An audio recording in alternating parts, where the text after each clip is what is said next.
This is part one of a project recap series where we show you in this video how we turned an IKEA Ivar cabinet, actually two IKEA Ivar cabinets, into the floating credenze floating coffee stand that you see behind me. This project all started, like many projects around our house, with my wife saying, how hard would it be? And showing me a picture from the internet. This is what she wanted. And I know that when she picks a picture, there are certain elements that are important and other things that maybe aren't so important. So we clarified the thickness of the top, the color of the cabinets, the fact that it floats up off the floor, and what the cabinet itself is based on. It's the IKEA Ivar cabinet, which comes unfinished from IKEA and looks a lot like this, which is how we got it.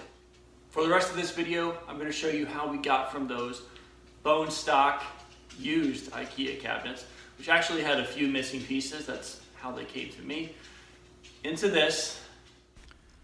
But first, let's take a look at where we came from. The green walls and yellow cabinets had to go. We also replaced the flooring to be consistent with the rest of the house.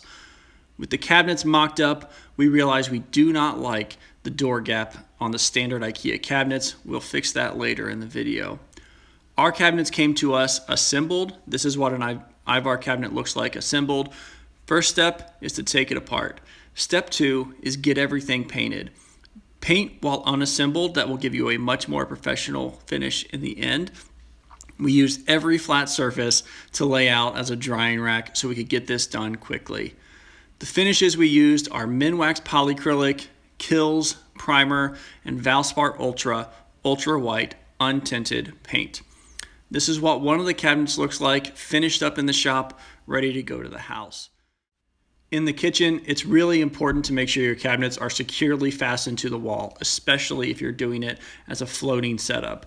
We used furring strips into the studs and screwed the cabinet into multiple furring strips, also made the appropriate cutouts for the electric access.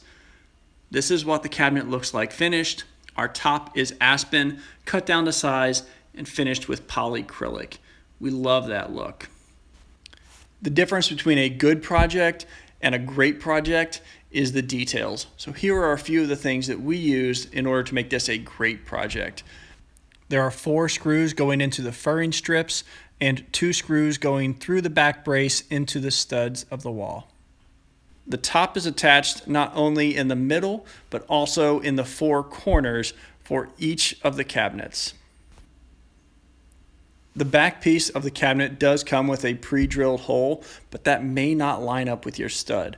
Make sure you're attaching to the studs or using the most appropriate drywall anchors for your own install. To close the gap in the doors, I made 1/8 inch spacers out of hardboard and painted them to match the cabinets. You really can't see them unless you look up close. What that does is that pulls the doors in a total of 1/4 inch.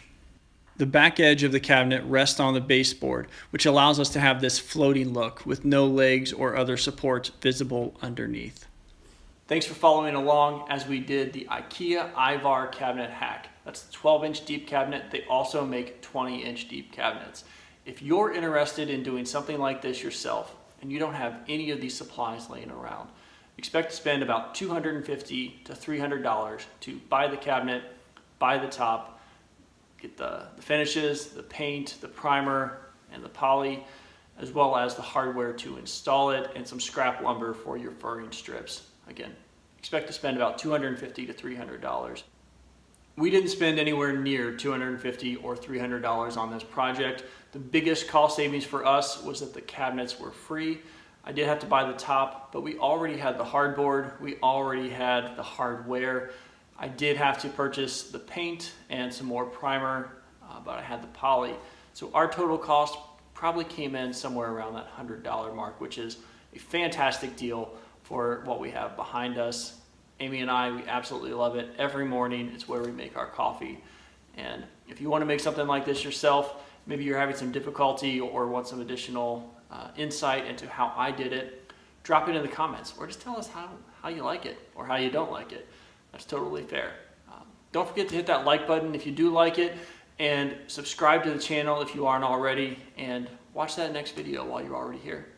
Have a good day.